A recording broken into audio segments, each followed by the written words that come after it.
I have kind of stumbled into theater through the gay bar, and I've taken drag shows all around the world and played for many, many audiences on almost every continent.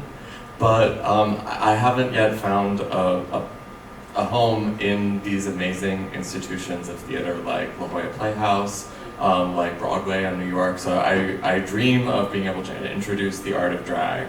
And Moisés and Tectonic Theater Project approached me about creating something together.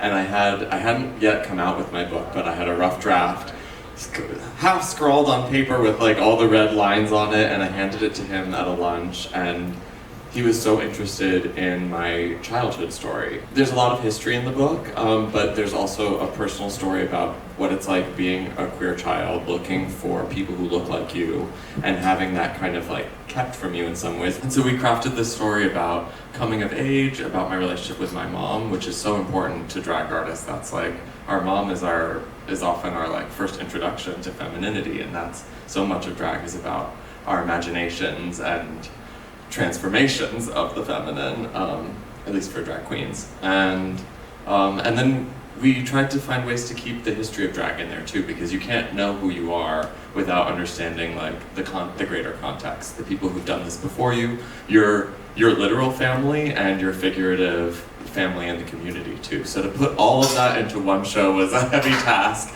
and we also wanted to do it in the draggiest way possible. And I'm just so grateful for Moisés's like really diligent approach to making theater, to crafting narrative and drama. And I think I got to treat him to the joys of putting on a drag spectacular where you're constantly breaking into a world of fantasy and ridiculousness.